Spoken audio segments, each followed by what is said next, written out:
Today on With the First Pick, we're talking 2025 NFL Draft prospects. We're looking at our top wide receivers and running backs as our summer scouting series continues. I'm Ryan Wilson. That's Rick Spielman, and that's Mike Renner, who'll join us for all our summer scouting episodes over the next few weeks. And if you missed it, last week we got things started with the top 10 quarterbacks in the 2025 class. You can check that out in the old podcast feed. All right, Rick, this is episode 167. How many days until the 2025 NFL Draft? Mike, this is a big number today. We're under 300 days. So Yikes. There are actually only 290 days left until the 2025 NFL Draft, and we have a lot of work to do. A lot of work to do, and it sounds like I'm behind Rick and Mike. Rick's already done the tight ends and offensive line. Mike, it sounds like you've probably done those things too. Am I right? I have. I've done pretty much every position, but I don't get like deep into the position until I really have to. So I'm not through everyone I want to get through, but I've done every position, like the top 15 or so guys. I feel like, and Rick, I'm sure you'll agree with me because I'm about to say anything, that 50 guys feels like enough in the summer scouting series, but we're going to get much deeper than that.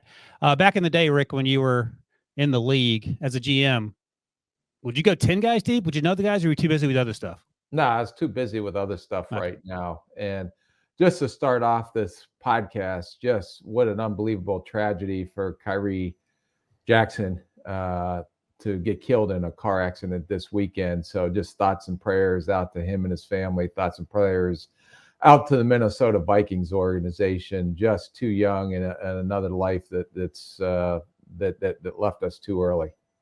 Yeah, amen. I saw you tweet that out, and it was certainly shocking news over the weekend. And it's crazy when you have kids and you think about those things, and when young people lose their life too early, it's wild. So, yeah, that's terrible news for sure. He was a lot of fun to watch. Oregon the last few years, transferred from Alabama, had a really good season, and sounded like he was doing really good things in Minnesota.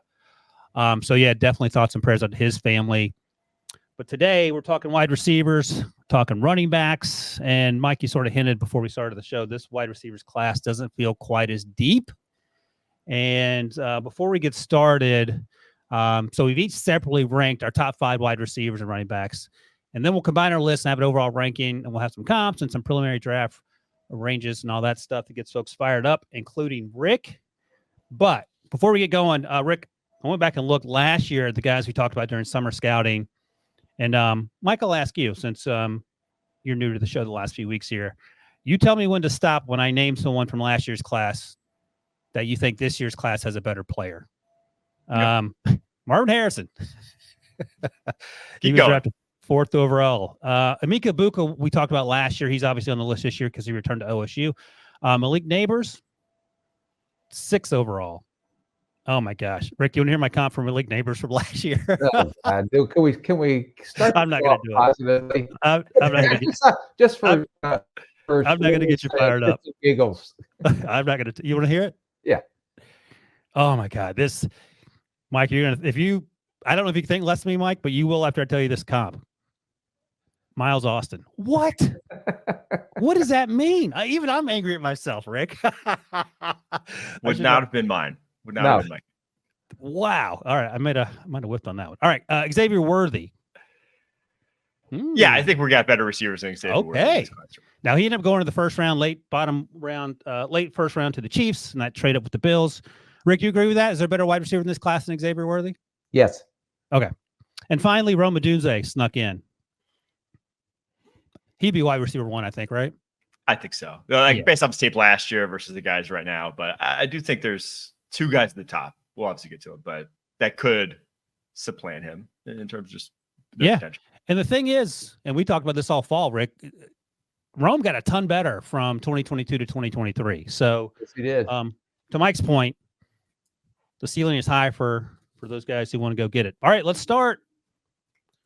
So Harry, we'll do list by list. I know you didn't graphic these up, and that's okay.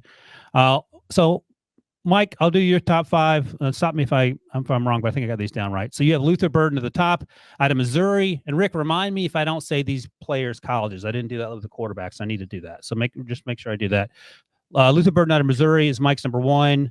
Tetairoa McMillan out of the U of A, University of Arizona, is number 2. Evan Stewart Number 3 out of, where's Evan? Texas Oregon. Oregon. Thank you. Transferred to Oregon. Right. Texas A&M transferred to Oregon. Thank you. Emeka Egbuka, we just talked about Ohio State, and then Trey Harris out of Ole Miss. And Rick, your list is similar. A lot of similar names: Luther Burden, Egbuka, T-Mac McMillan, Isaiah Bond, transferred from Alabama to Texas. And then Evan Stewart, who we just talked about. And then mine was Tetairoa McMillan is my number 1, mixing things up. Then Luther Burden, then Emeka Egbuka, then Isaiah Bond, and then Trey Harris. So a lot of the same names. Mike and I have Trey Harris, and Rick, you have Evan Stewart as your number 5. So let's get to it. The aggregate list. You got that, Harry? Boom. At the top, Luther Burden. All right. Mike, I'll start with you. The funny thing is I only watched Luther in passing last fall because I was watching. He wasn't going to come out. And for some reason, I thought he was like 6'2", 6'3". He's sub 6 feet. And he does everything for that offense. He was a lot of fun to watch. What are your thoughts on Luther Burden, who is your wide receiver 1?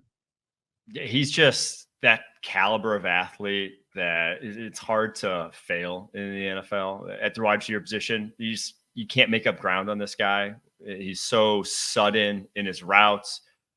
He's got a high-end top speed. He's competitive at the catch point and competitive after the catch as well. I think that's where he's at his best, and where we obviously saw him get featured in Mizzou because they used him in the slot. Just wanted to get the ball in his hands because he can create on his own at a really high level. I loved how strong he is. He's not quite, 207 pounds for a guy sub 6 foot is a really big wide receiver. Most of the time, those guys play running back, and you see that with the ball in his hands. And so I don't think he's a polished route runner by any means. I think he could take a leap in that regard and get to an even higher point. But I do just think like that athlete is going to have success in the NFL. So, Rick, he played 81% of his snaps were in the slot last year. I thought he's one of the toughest players pound per pound that I've watched so far in this process. I thought he could catch the ball outside of his frame, even though his catch radius is smaller. To Mike's point, there's a lot to love, and the toughness is where it starts for me. Yeah, no, I love the athlete. I love the speed. I love the ball in his hands after the catch. I think out of all the guys that I watched, I thought he was the most explosive playmaker with the ball in his hands after the catch. I think he has a ways to go as a route runner. I think that area can be refined and polished up a little bit. They do try to get him vertically, but most of his game is getting the ball in his hands quick and letting him do what he does with the ball in his hands after the catch. My biggest thing is a little bit lack of size, and for a smaller guy, and he's bigger, thicker built. He's built, like Mike said, a running back. But when I watched like Zay Flowers was a really polished route runner for a smaller guy. Tank Dell was a really polished route runner. I don't think this guy is in that category. Is just as far as route running ability. Is that stuff that can be corrected? Yes. But I think they're more worried about, to me, was more of an athlete than just a true receiver. Ladd McConkey, he does not run routes the same way Ladd does. So that was my biggest issue with him, is a route running ability. He does have a small catching radius. He prefers to catch in tight, but I did see him extend when he had to extend for the ball. I think he has good hands, but I really liked his electric after the catch. Punt returner as well. He returned kicks, returned punts the last 2 seasons at Mizzou. All right, Rick, I hid the comps that Mike and I had for these players, so you'll find out in real time. So I'll let you start with your comp and draft range for Luther Burden.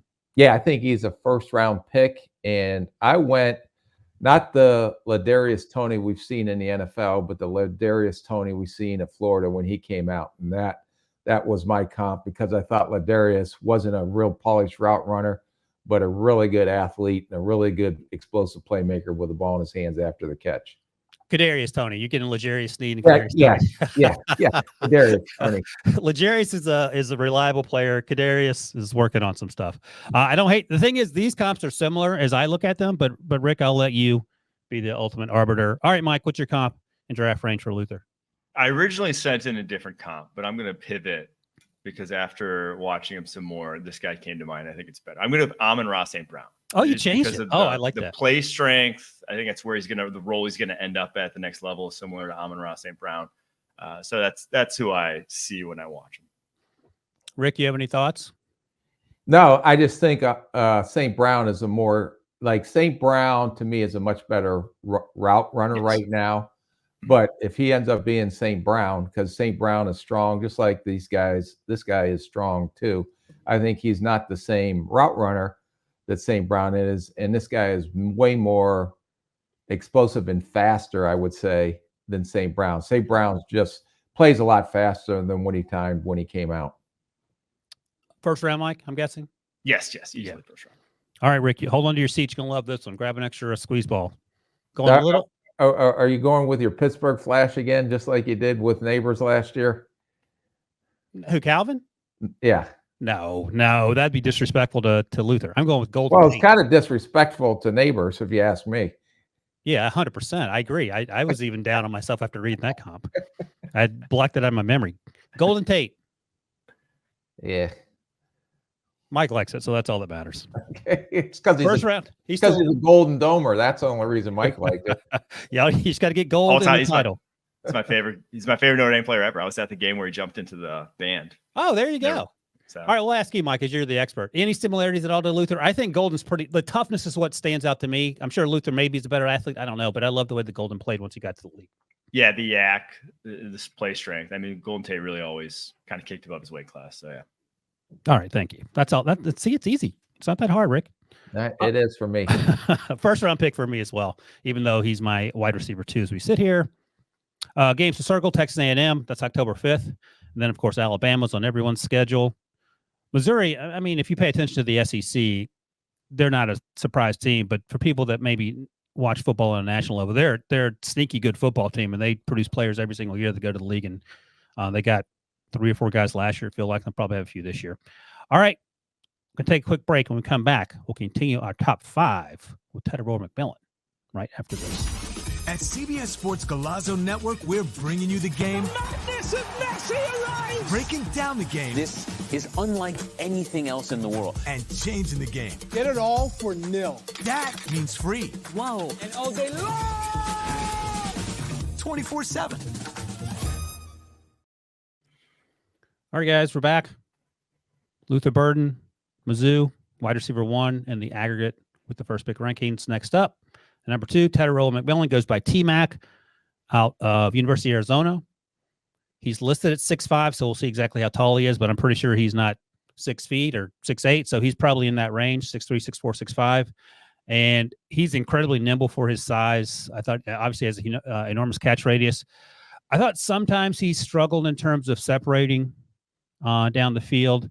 But again, his ability to contested catches is what stood out. And I like him as a big receiver more than I like some of the recent big receivers coming out. Mike, where are you on T-Mac? Yeah, I'm a big fan of his. I think his body control and catch radius, and not only just catch it, and ball skills. Like, he does not drop passes. If it's anywhere catchable, he's coming down with it. I think that's his biggest superpower projecting to the next level, is that, he is maybe not 6'5", but he's in the 6'4", 5 range. Like, he is truly a big bodied, go up over the top of opposing cornerbacks and go get it type of wide receiver. I thought he's a really loose athlete. What you worry about with those tall wide receivers is that a lot of times corners get their hands on him so easily, and then all of a sudden they're stuck on corners the entire route. I thought he had some flexibility to him, some ability to sink and keep his body clean, because 6'5", 210 is still a skinny guy. Even if he's, over 200 pounds, that's a skinnier type of wide receiver. So he's got to keep himself clean. I thought he did a good job of doing that. But to your point, he's not like a true explosive separator the way Luther Burden is. Like, he's not going to be that guy whatsoever. But at 6'5", it's just a different type of game that he plays. So I think, like you mentioned, in terms of the bigger wide receivers, like comparing him to Drake London a year out, I think his tape was better than Drake London's as a true sophomore. The sophomore tape versus sophomore tape, I think his was a little bit better. Do you think he has a little wiggle, Rick? Yeah, I thought after the catch, he's more of a weaver. He's not going to be a water bug stop-start guy. But I think he is a little bit of a build-up speed guy. I think the longer he goes, the more speed he builds up down the field or even after the catch. I thought this guy had unique tracking skills. I thought in contested situations, as they say, Mike, back in the scouting terms, there's 2 dogs and 1 bone. And usually he's a dog that comes down with the bone when he's contested over a corner. I thought that he had unique ability to find open areas and zone coverage. I don't know if he's going to be that guy that's going to be initial separation versus man, but he uses his length and his catching radius so well. So I really like this guy. I wouldn't be surprised. I didn't put him there yet, but if he ends up being the number 1 receiver before it's said and done.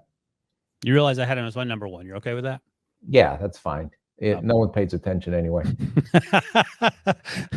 On that note, Rick, give me a comp and a draft range. Yeah, Mike kind of stole my thunder a little Yeah, bit. I did. went with Drake London as my comp coming out. First round, too, if you think Yeah, he might be first round pick. if he has a chance to get up there. All right. Mike took a page from the Rick Spielman summer scouting playbook, and he's aiming high here on this comp. So what do you got, Mike? I'm with AJ Green. Ooh-wee. I think similar body types. There's, like I said, there's not a lot of guys who are that tall and skinny doing it at the NFL level at a high level. And AJ Green was one of them, obviously. So I think that's the role he'd play at the next level, too.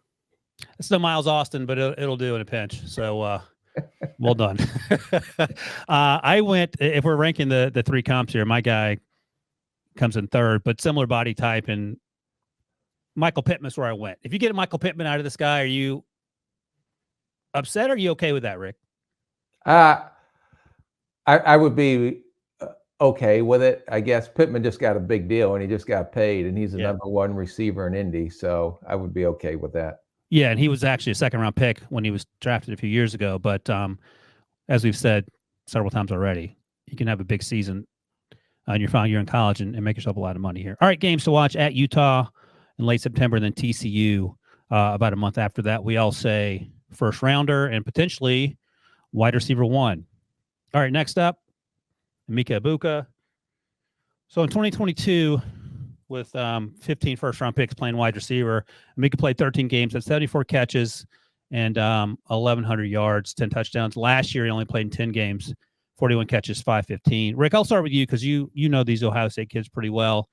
And what's your scouting report on Emeka Egbuka? Because he's sort of hard to peg when you talk about Garrett Wilson and Chris Olave and obviously Marvin Harrison Jr., just because he hasn't been healthy. Yeah, no.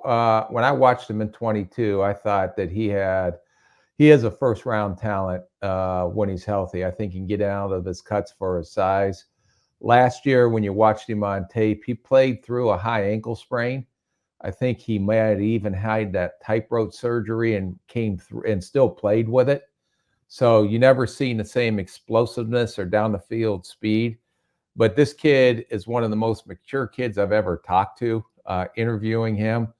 Very serious kid. Football is very important to him, highly intelligent, very articulate. He's going to check every box as you go through this pre-draft process after the season. I saw him play. I was down there this spring. I was at their spring game, and I saw the player that I saw in 22. He made a couple of highlight catches. He caught one down the seam and one along the sideline, just went up over a DB and just one-handed it. So if I seen what I saw in 22 and what I saw in the spring with him completely healthy, this kid's going to shoot up the draft boards from how you evaluated him last year. So I think this guy is a definite first rounder. And I think he may have a chance to be the number 1 overall receiver if he comes back and plays the way I know he can play and what I saw in spring. Let me ask you this. So going into their final year of college, I know you love doing this, but you're the brains of the operation here. Rank Garrett Wilson, Chris Olave, Marvin Harrison Jr., and Emeka Egbuka. Oh, well, yeah, Marvin Harrison's a no-brainer. Yeah, and then it gets interesting. Heading to their final year at Ohio State. I would have went Garrett Wilson, then him, and then Olave. Oh, okay. Interesting. And then I forgot Jackson Smith and Jigba. Yeah, he's better than Jackson Smith and Jigba. Okay. All right, Mike, what do you think? Yeah, I was a big fan of his sophomore tape back 2022. Obviously, injuries last year. To me, when I watched his tape, though, I wrote down Packers type of wide receiver. You know, the Packers, their drafting sort of method has been like these, 5'11", 6'2", well-built, 200-plus pounders that can run slants that are almost like interchangeable in that offense. That's who he is. And to speak to Rick's point about him being smart, like I watched him on tape and I'm like, man, this guy, like you could just see it on tape. And I went and like looked up an interview of him just because I'm like, is he actually like, how smart is this guy? And he was sharp as can be. So you see that on tape. That's something that I think is more and more important in today's NFL for wide receivers in a lot of different offenses, is that ability to be on the same page with the quarterback 24/7. And you can see that with him. He just didn't have the quarterback to get on the same page with last year, unfortunately. So yeah, I'm a big fan of his game. It's just hard to peg him as a surefire first rounder after how limited he was with that injury last year. But I think if he comes back and even just looks like the guy we saw in 2022, I'd put him in the first round. Okay, Mike, if you saw him in 20, if he's the player he was that you saw in 22, is he a first rounder? Or are you still hedging your Well, bet? it's more just saying I want to see him healthy again. Okay. Because sometimes, injuries. I mean, we've got Harry and the money machine out there. Do you want to put a color that he does? You're saying he doesn't go in the first round? No, I'm just saying I want to see him with a fully healthy ankle prior to calling him a first round. Rick's trying to make so yes or no? He goes in the first round next year or not? I would bet it's more likely than not he goes in the first round. So yes. By the way, I can't just sit here and let Kyle McCord, is that his name, Kyle McCord? Yeah. Get slandered. Syracuse's savior. I forgot to wear my sweatshirt, Rick. He wasn't good. That's the only time I've seen Marvin Harrison make a facial expression is when Kyle McCord was short hopping on passes. I agree with all that. And basically, the 2022 thing is what I keep coming back to, just because we didn't have a chance to see him very much. He played injured last year at times, right, Rick? The whole season. He never was healthy. Yeah, so it's hard to get a read on who he was. The 2022 was a lot of fun to watch. Of course, he was usually lining up on the same side of the field as Marvin Harrison Jr., and that helps. But he'll have an opportunity to be that guy this year on an Ohio State team that's going to have to win the national title, or heads are going to roll, Rick. All right, Rick, I'm going to start with you because your comp is last year's comp for Emeka was Jamar Chase, and you were like Summer Rick, just shooting for the moon here. This comp isn't far off in terms of the athleticism. What do you got? A.D. Mitchell came out of Texas. I thought athletically, you think he's that sort of athlete? Yes, I do. Woo. And I'm going off of what I saw in 22, but what I saw with my own eyes live down there this spring. I'm just telling you, don't underestimate this kid's athleticism. All right, I love it. Man, does he have the same chip on his shoulder as AD does? He does. That's even better. All right, Mike, what do you got? I went with Chris Godwin. That's a good one, Penn too. State, now current Tampa Bay Bucks. I mean, he operates out of the slot a lot, but doesn't have to. I think that's obviously good size at 6'1", 209. So I think similar roles and similar skill sets. I went with my same comp from last year. I'll be honest, I used my notes from the 2022 tape, so I didn't go back and watch them the last few days. I had Jackson Smith and Jigba, but I don't love it. I don't hate it as much as Miles Austin, but that's what I went with last summer. So he's a better athlete than that. So, Rick, do with that what you will. Do you ever love any of your comps, or you just know you're going to get Oh, I love my Golden Tate comp. That was a good one. All right. I had some good comps last week with the quarterbacks. Yeah, you were great. You were right on your game, bud. Yeah, Quinn Ewers, Brock Purdy. I'm looking at it now. I mean, Connor Wegman, Kenny Pickett. Come on. Tell me I'm wrong. All right, next up, before you tell me I'm wrong, Evan Stewart. Now, Evan Stewart wasn't in my top 5, but you guys certainly liked him. And he came in 4th overall. So, Mike, I'll start with you. Evan Stewart is at Oregon, transferred from Texas A&M. Let me look here. Played mostly outside last year. Doesn't do anything in the return game. I thought he was a little undersized. Didn't think he was that physical.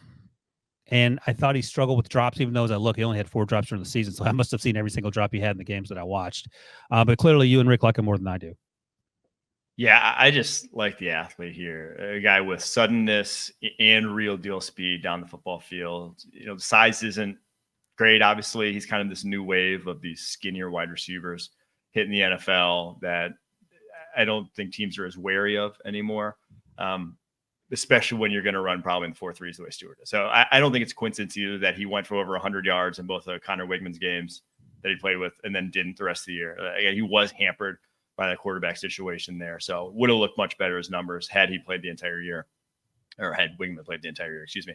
So I think he's in for a big year at Oregon. And especially in that offense, I think he's perfect for what, they lost in, gosh, the guy whose name I'm blanking Troy on. Troy Franklin. There we go. So I think he's the perfect replacement for that. Interesting name, Rick. What do you think of Evan Stewart? Yeah. Same thing. I think he's athletic. I think he has speed. I think he's can get into and out of his cuts. My biggest issue is play strength, especially in contested situations. And he has some run after catch ability, but he usually goes down on contact.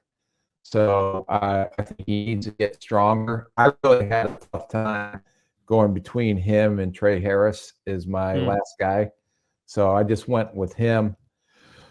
But I would say that this guy does have some upside, but I did not see him as a first-round talent.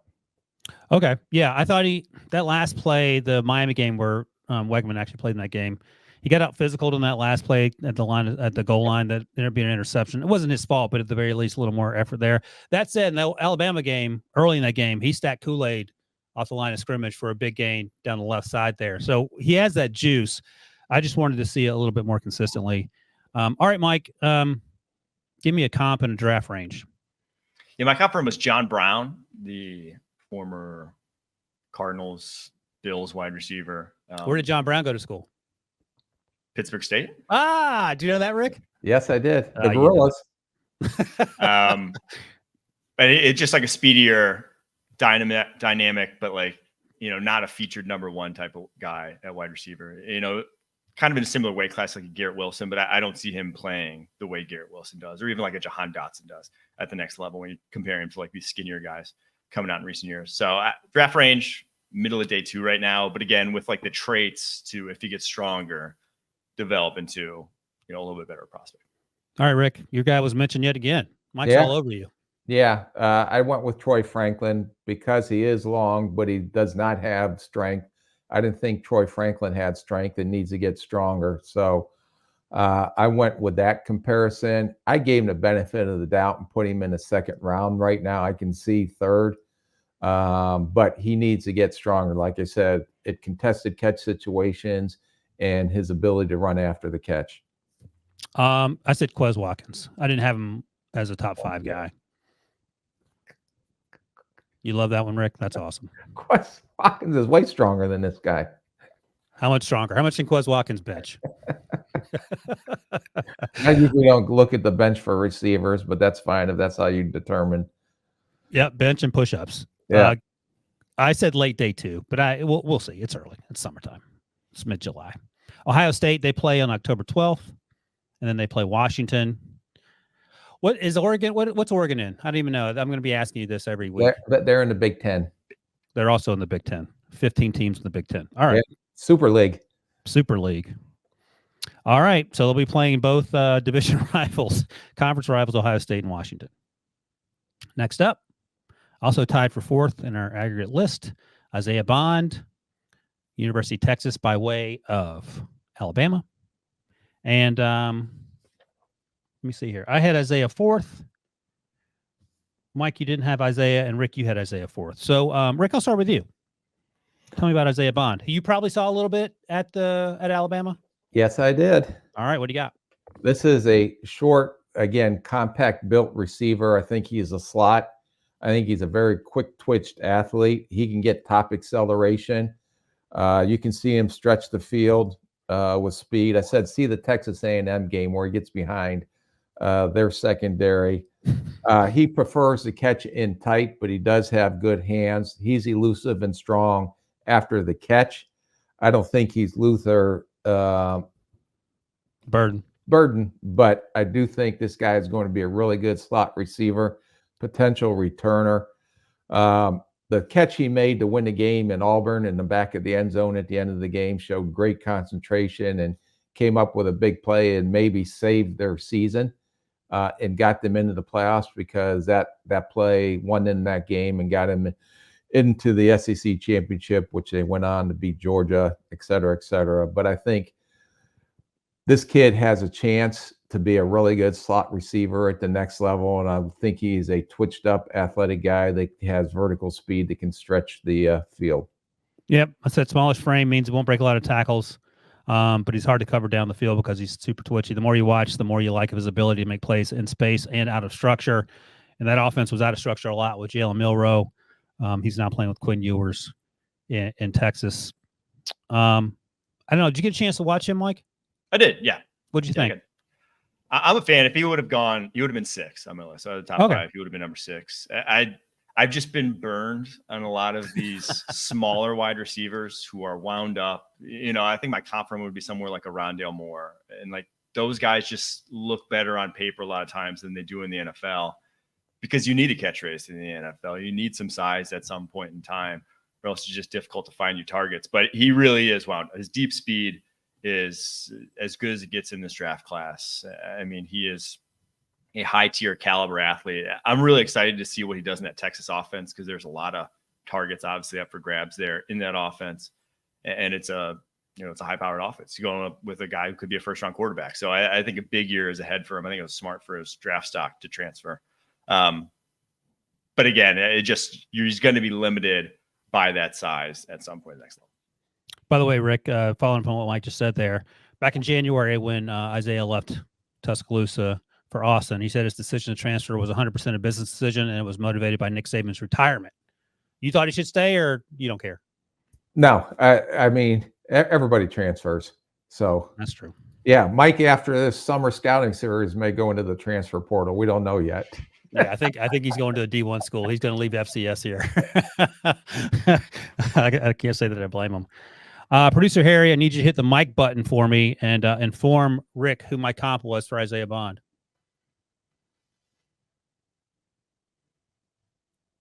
Well, Harry quit. Harry's scrambling, taking a nap. Who's your comp? Just so I can. Let's see. Let me get his initials are MM. Don't use my comp. Marvin Mims Jr., baby. Yeah, way to copy.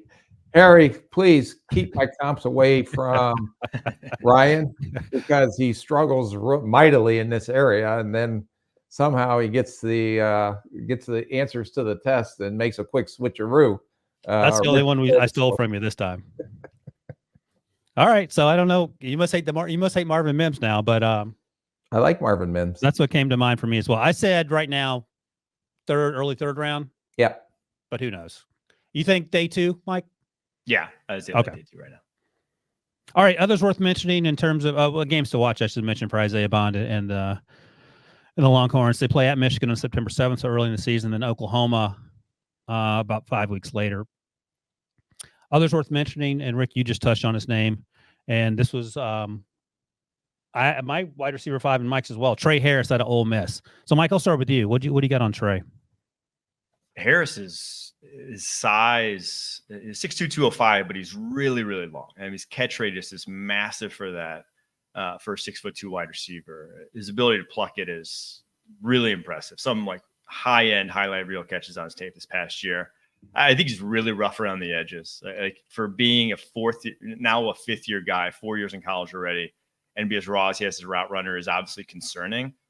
But there are high-end plays on his tape just from a movement skills perspective that really make you buy into what he could be if it puts it all together. So I love the athlete, love the competitiveness, the ball skills, but the consistency in route running right now is why I'm not going to argue if he's outside your top 5. Yeah, he played almost 85% of the slot of his snaps outside last year for Ole Miss. I wrote down that he didn't create a ton of his separation consistently on the vertical routes. And even though he didn't play a lot of slot, I liked him sort of as a big slot and just have him in there running slants and just being a possession receiver. But, I mean, you don't get drafted in the first round for doing that. Rick, did you watch Trey Harris? Yeah, the biggest game he had was that Texas A&M game. I thought he put on a show that game. I had 13 catches for 215 yards, but then other games I watched, he just disappeared. So he wasn't consistent. He'll flash. He's a little bit more flash than substance as a complete receiver, if I can say that. I do recognize the catching radius, but I did not like his speed. Is there, in the Lane Kiffin era, has there been like a good route runner that comes out of that Ole Miss offense? It's just hard to tell what's going on sometimes with the wide receivers in terms of what they're asked to do. Elijah Moore was supposed to be, right? Yeah, that's a good one. Obviously, none of them really worked in the league. All right, Rick, I'll tell you Mike's comp, and I'll tell you my comp for Trey Harris, and you can tell me which one you love the more. Okay. Actually, I like Mike's. I was going to say I should have just a random person announce it. And that way you don't know whose it is. All right, I won't tell you. I'll just give you the two names, and you tell me. You match the comp to the person, okay? Okay. All right, the two names are comp for Trey Harris, comma wide receiver, comma Ole Miss. Steve Johnson and Juju Smith-Schuster. I'm going to go with Steve Johnson with Mike because you're always going to go to the Pittsburgh Steelers. That's true. That's true.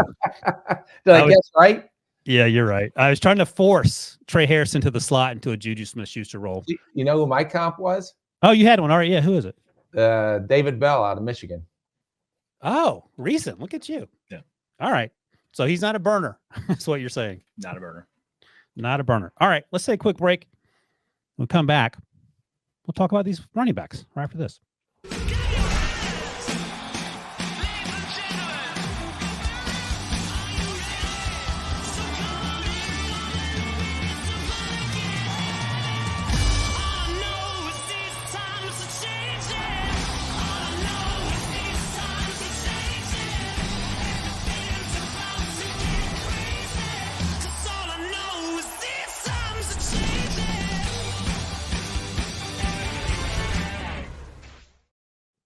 All right, let's talk running backs, 2025 class. I'll run through our rankings quickly, and then we'll get the overall aggregate list when Harry did the math and add them up with the first pick rankings. Mike's number one, Ollie Gordon the second out of Oklahoma State, and then Trevor Etienne out of, where did he transfer to, Mike? Georgia from Florida. Ashton Jeanty, Boise State. Quinshon Judkins, went from Ole Miss to Ohio State, and then Jonah Coleman. And remind me again, where did Jonah go to school? From Arizona to Washington. He transferred. Arizona to Washington. Thank you.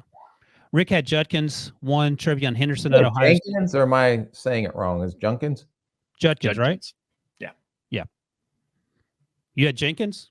The kid from that transferred to Ohio State? Yeah, Quinshon Judkins. Yep. Okay. And TreVeyon Henderson now also at Ohio State. You got all Ohio State guys here. I wonder why. Ollie Gordon, who we talked about, Ashton Jeanty, who we talked about, and Omari and Hampton out of UNC. And my guys were Judkins at number one. I had Hampton number two. There's some issues with him that we'll talk about. Ollie Gordon at three, TreVeyon Henderson at four, and then Ashton Jeanty out of Boise State at five. All right, let's see the aggregate rankings, Harry.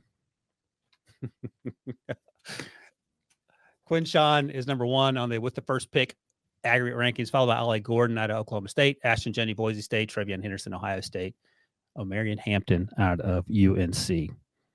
All right, Rick, you're our resident Ohio State expert. I think your brother went to Ohio State. I'm not sure. Let's start with Quinshon Judkins. Hey, I went to Ohio State. I got a master's. You got a master's there. Yeah. You won the national title with the Salukis. That's right. You did get a master's there. Quinshon Judkins. Yeah. Transferred from Ole Miss to Ohio State, and that team is stacked. Yeah. I thought this guy has size. I thought he has good speed, but I didn't think it was elite. I thought he had very good inline vision. I think he can stop and start and to find the open lanes. I think he moves forward on contact. I wouldn't say he's overpowering, but he knows how to wiggle and get extra yards after. The one thing that I really liked is I thought he had really good hands out of the backfield, can catch the ball, can get it upfield after the catch. Willing in pass pro, maybe more of an absorber than he is an attacker. I thought he was very productive as a runner in the Ole Miss offense, so I'm anxious to see what he does at Ohio State.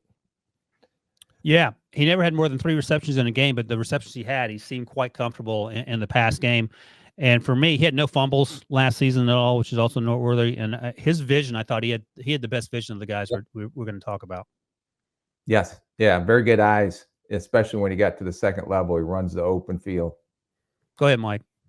Yeah, I want to preface by saying I had him at 4, but I really like this running back class. Like I think the guys that we're going to talk about are all early day 2 type of guys. And I would put him in that mix as well.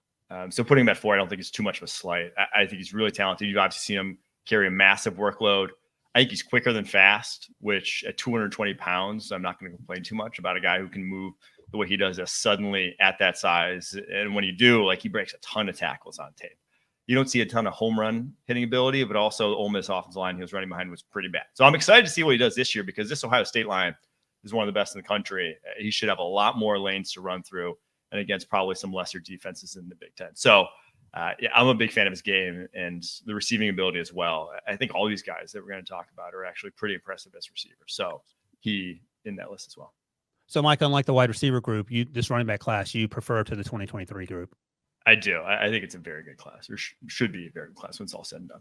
All right. I forgot to do it at the start, so I'll do it after we get through Quinshon here. I'll get you to compare this class to last year's group that we talked about. All right, Rick, comp me up, draft range me up for Quinshon. Yeah.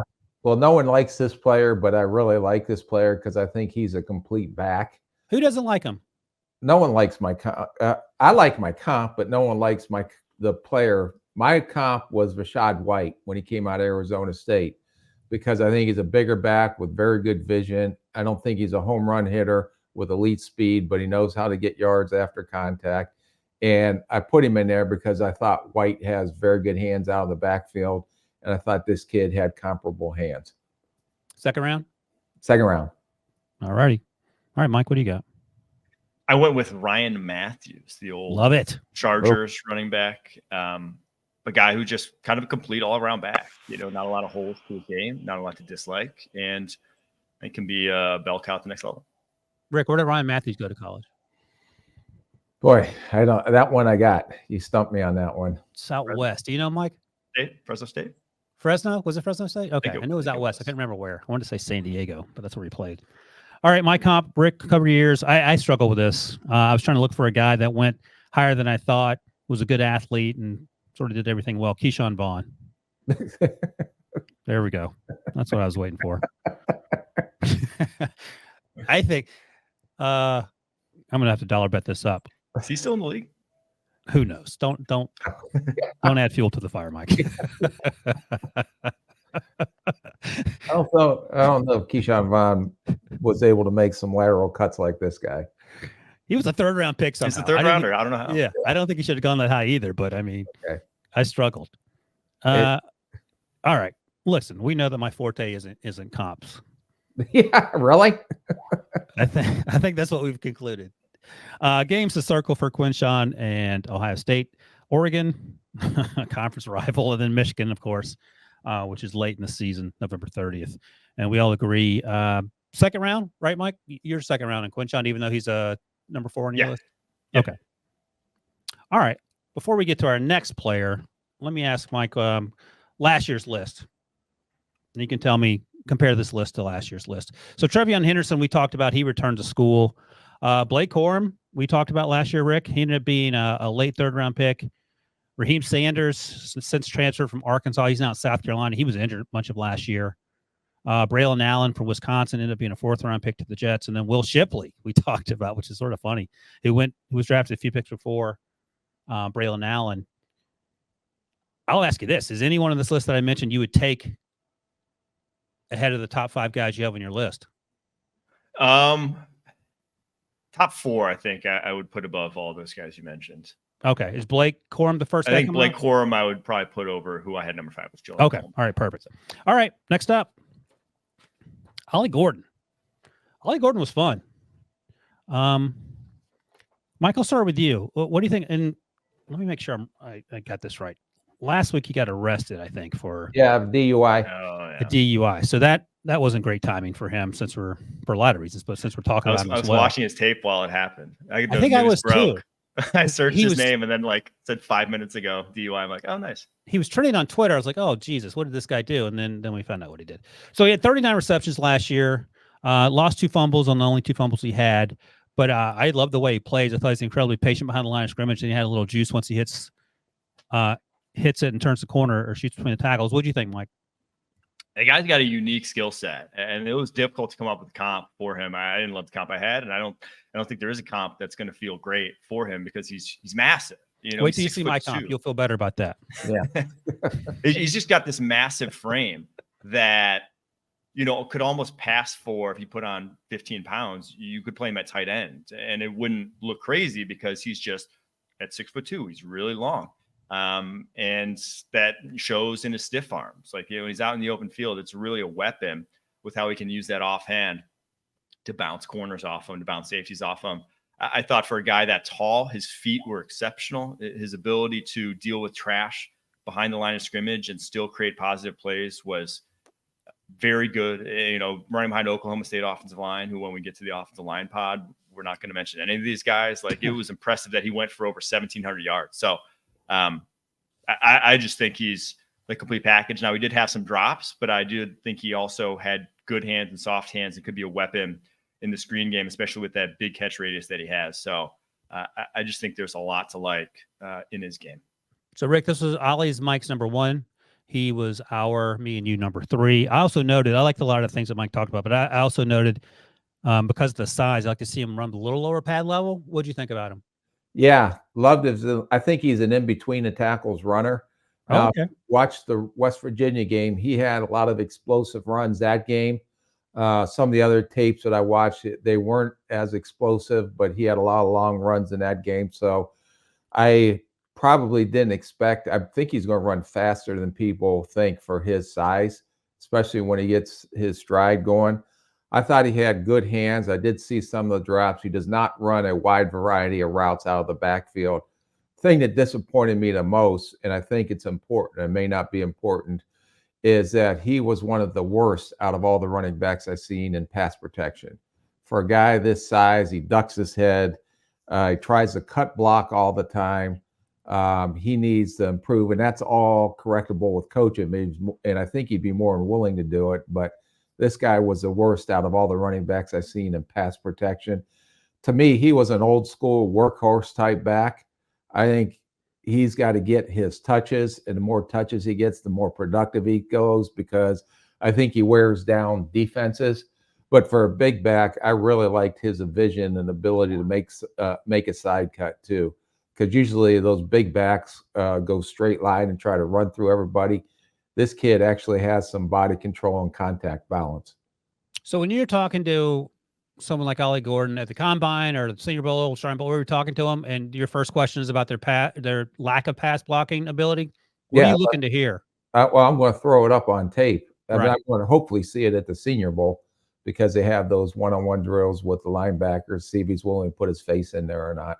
Yeah, but what do you want to hear from him when he tries to explain why he's doing that?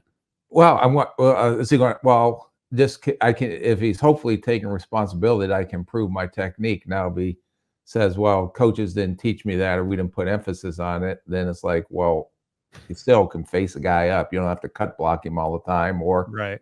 That's what the coaches told me to do, so I was doing what I was taught. Okay.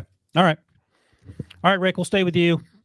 I'll say, you know what? We're going to get your comp, and then I'm going to name me and Mike's. We'll play this game the rest of the way. You can match the comp to the handsome co-host, okay? Okay. All right, you go first to your comp and draft range for Ollie Gordon. I went with Brian Robinson Jr. Okay. When he came out, because I thought he was a big back with good vision and contact balance coming out. Day 2, obviously, how high? I had him second, maybe more likely third right now. Okay. So I got to be careful, because because I know how physical he is, and I may have really been harsh on the pass protection part of it, which I talked about. Okay. All right, so I'll give you a hint. My draft range for Ollie Gordon is late second. What's your draft range, Mike? Yeah, I had like a mid-second. All right, so here you go. Match the handsome co-host to the comp. You ready, Rick? Yep. Le'Veon Bell, David Johnson. Okay. Mike did David Johnson. You went with Le'Veon Bell because I did it again. I totally forgot that I had that. If they play for Pittsburgh, so far I'm 2-0 right now. I'm an idiot. That's the bigger story. I keep forgetting that these guys play for the Steelers, and then I thought I was onto something. You're not. I thought the way he was patient behind the line of scrimmage reminded me a little bit of Le'Veon once he got to the league. Le'Veon was much heavier coming out of Michigan State, and then he lost 20 pounds or whatever. And then he, went on that jet skiing tour, and everything went south from there. Games to circle for Oklahoma State, Utah, September 21st, and then play at Baylor about 5 weeks after that. We talked about second roundish for Ollie. Next up, tie for third. We'll start with Ashton Jeanty out of Boise State. Mike, I think you had him ranked. Yeah, you had him third on your list. I had him fifth on mine, and Rick had him fourth. So we're in a similar range. But I'll start with you since you had him ranked highest. What do you think of Ashton?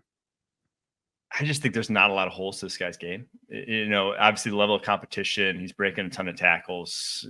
It's hard to really get a gauge on how that's going to translate because I don't think he's a super high-end athlete by any means. I think he's a fairly, by NFL running back standards, average to maybe even below average athlete, but he's so competitive.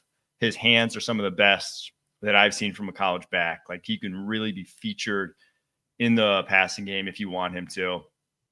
And I just think he's a very sound, consistent runner that, with his skill set, you can wear any hat you want him to. So I think that has value as well. So, there are guys who are more explosive, guys who are, their highlight reel is much, much better. But I think Jeanty, you're just getting a solid every down back. Didn't return any kicks or punts last season for Boise State. Had 43 catches. You talked about that. 4.52 yards per rush after contact, was fifth in FBS, to your point about running through arm tackles and dragging guys down the field, even though he's quote-unquote undersized. He had 4 fumbles, Rick, and lost 4 fumbles. So the ball security might be a concern. But clearly you liked him too.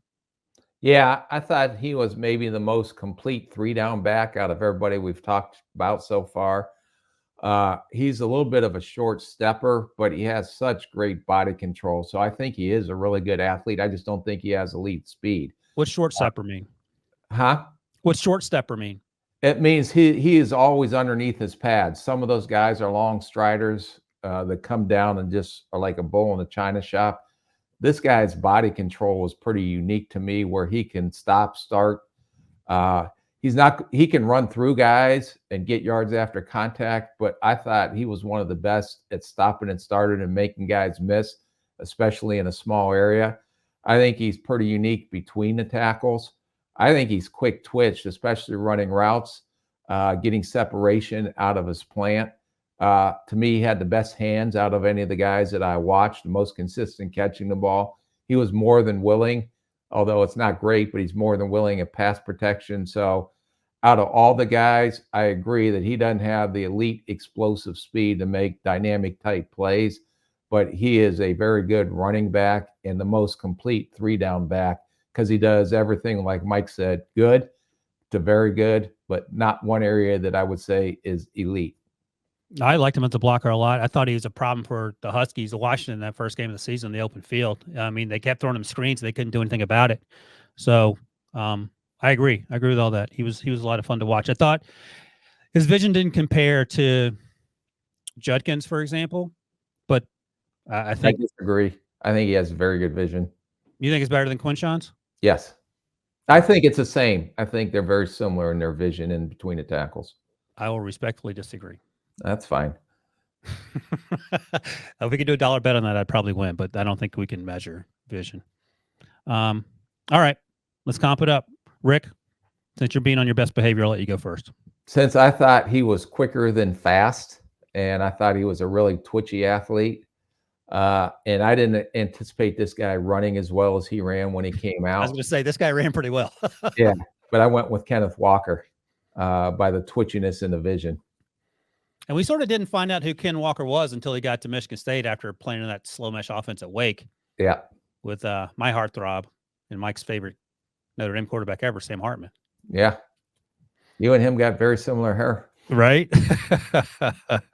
Nothing like two guys with a head full of hair making fun of the ball guy, but here we are. All right, Ken Walker, for you, what do you got, Mike? I went with Mark Ingram, former Alabama running back. Just similar size. Ingram probably wasn't the receiver, but had a lot of the same toughness and sort of physical traits at that size.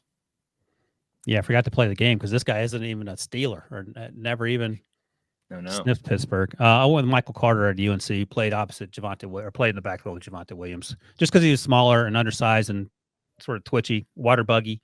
Is this guy water buggy, Rick? You think, John? Yeah, I do. Okay. I think he had some stop-start to him. All right. Well, good. Well, at least we can agree on that. At Oregon, September 7th, then Oregon State towards the end of the season. I said mid-third for Jeanty. What do you guys think? I had a little higher than that. Okay. What'd you say, Mike? I said back in the second. Okay. Rick? I said third. All right. Fair enough. Next up, and Rick is it's our third Ohio State guy we've talked about already. Yeah, Egbuka, and then we talked about now Judkins, and let's come to TreVeyon Henderson, who we talked about last year on this list. Rick, what do you got? I think he was our running back 1 a year ago, and a lot changed, obviously. But tell me about TreVeyon Henderson, who returned to Ohio State. Yeah, this kid to me is the fastest out of all the running backs coming out. I love his vision. His issue is durability. He hasn't been able to stay healthy, but when he's healthy, I think he's a quick twitched athlete. He can catch the ball in the backfield. He can make explosive run plays. He can make something out of nothing happen. He's okay in pass production or pass protection. This guy is tough, and he's willing to pick up a linebacker. I don't have any questions about his toughness.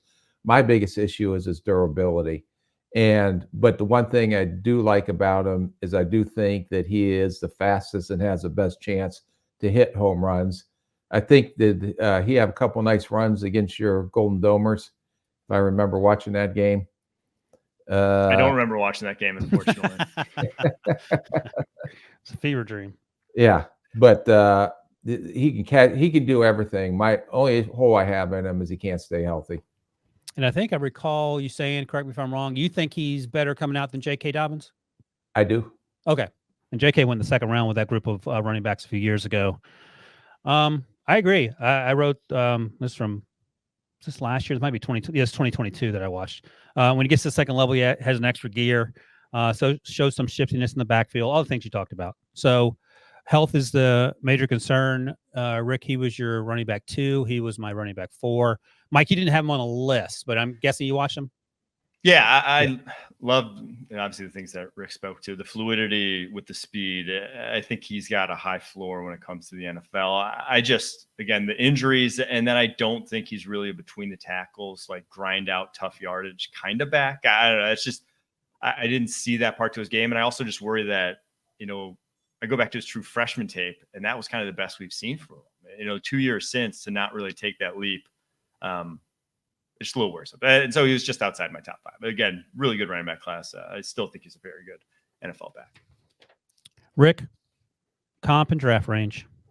Yeah, I had him in a second round because I think if you see what you did freshman, and I agree, Mike, the one thing you point out is out of all of these guys that are kind of like to run between the tackles and are tough guys, he'll run through some contact, but he's the one that knows he's fast and will try to bounce it to the outside more than the other guys to utilize his speed instead of sometimes grinding it out for some tough runs. But I was kind of torn between my 2 comps. So I had 2 comps, but I can't remember which one I put in. I think I put in Jalen Wright. You did not. Then I went with James Cook. Yeah, you went with James Cook. I went where I was like a combination between those 2 guys. A year ago, you said J.K. Dobbins, and he's surpassed that. Man, that's rich. Jalen Wright and/or James Cook. I'm going off the speed. No, I get it. And what round did you say, or did you not? Second. Okay.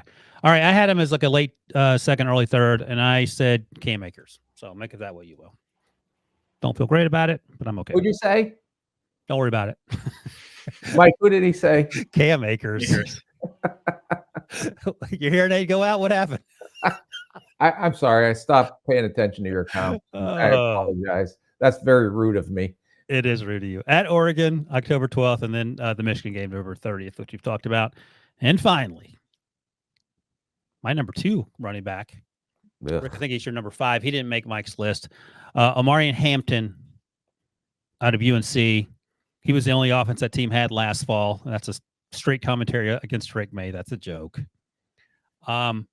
You talk about terrible blocking, Rick. This guy is the worst blocking pass protection running back there is. But I'm not going to hold that against him. I'm going strictly on his ability to run the ball. He did have 3 fumbles and lost 2 of them. I thought he's surprisingly good as a receiver, even though he's a big-bodied guy. And I like the way he ran with purpose. So, Rick, I'll ask you first since he didn't make Mike's list. Do you have any positives about Omarion?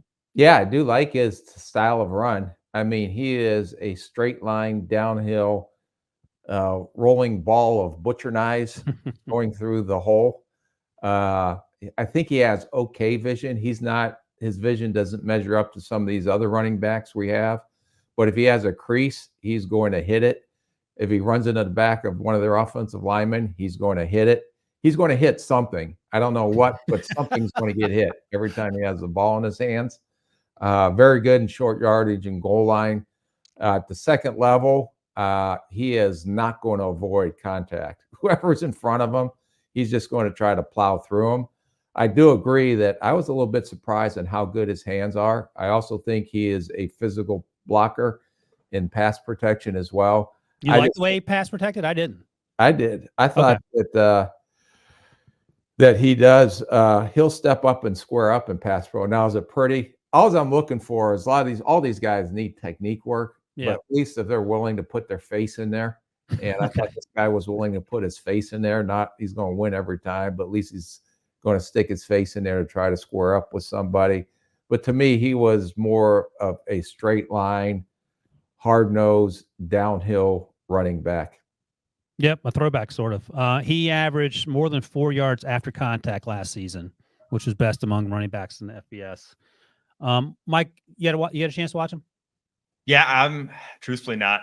He would have been even lower on my list than probably like right at the back end of my top 10. I just worry about, I wrote here, lacks turning precision and struggles to adjust once he makes up his mind. And I think that's the biggest thing, is that he does not adjust to when it's kind of unclean. Like, he doesn't find answers for himself a lot of the times. I do think he has a good top speed, though. You know, for a 220 pounder, when he got in the open field, he ran away from guys. Really tough. The running style is easy to like the way he plays the game, in terms of he's never going to back down from a linebacker in the hole whatsoever. But then I also did worry about the fumbles. Not only 3 this past year, but then he had 2 as a freshman as well, on only 89 carries, so a lot fewer carries. So for all those reasons, there were just other guys I had higher on him. But the talent, obviously, for just a sophomore coming up as a junior now, I think is obvious. All right, Rick. Draft range, comp. I gave him the benefit of the doubt and put him in the lower third, but I think he's a Saturday guy, to be honest with you. But we're generous this time of year. So my comp was Chris Rodriguez from Kentucky last year, who I thought was a straight line downhill runner that's going to run through whatever's in his way. Yeah, I didn't love Chris Rodriguez. I understand the comp. I took the Rick Spielman optimistic approach to my comp. I'll let you guess. Plays for the Steelers. If you can believe that. Oh my God. He thought you were the East Coast scout. Yeah. So that's my optimistic. He's certainly not as laterally. You're not saying Najee Harris, are you? That's what I came up with, just because of the size. God. He's not the pass blocker. He's not the receiver. He's not as well. He doesn't move as well laterally. But I'm shooting for the stars. Yeah. Well, if this guy went to Hollywood and you put a couple of bolts in his neck, he can make a lot of money being Frankenstein for straight. Terrible. How dare you? Let me ask both of you guys this. Mike, Braylon Allen last year out of Wisconsin, drafted by the Jets in the 4th round, or Omari Hampton? Oof, that was tough. Truthfully, I wasn't a fan of either. Yeah, big I'd backs, probably fast. I'd probably lean Hampton, though. Okay. Oh, I would give Hampton just because I think he's faster straight line. Yeah. Did Braylon not run that well? He was always running away from guys in the open field. Maybe he ran the 4.6s, but he didn't. He seemed to play faster than that. Is that right? Or am I just making stuff up? He didn't run at the combine. I can't recall. Okay. All right. Well, he's better than Braylon Allen. Maybe that should have been my comp. Well, yeah. Braylon didn't end up in Pittsburgh, did he? Not yet. Fingers crossed. All right. Before we get out of here, Mike, talk about Trevor Etienne and Jonah Coleman, 2 guys you had on your list that we didn't get a chance to talk about yet. Yeah, I bristled a little when you called TreVeyon Henderson the fastest back, because I think Trevor Etienne is his explosiveness and speed is what really sold me. And it's like standstill. And my comp for him is his brother, because they're like the Boses, and that they're like the Cooks too. They're just like similarly tooled in just the way they go about their business. I mean, just the guy can really turn it up in the blink of an eye. So I think that's a unique trait that translates, that everyone's looking for at the next level. And then Jonah Coleman is just the kind of running back that I love. I love the guys who are 5'9" and under, but 220 plus pounds, like the guys who are just squat pile movers. And that's who he is. Yeah, he could run a little bit harder. He tried to dance a little bit too much for a guy who's with that build, but he broke a ton of tackles in a limited time at Arizona. I'm very excited to see what he does behind, which should be a pretty good Washington offensive line. So it should be an upgrade for him. So I'm excited to see him. Did you watch any of those guys, Rick? No, just TV scout and ETN, who I think is more of I don't think he's a back one. I think he's a rotational guy. But I do know he shows some explosive speed. I didn't put him up there because I didn't think he was going to be.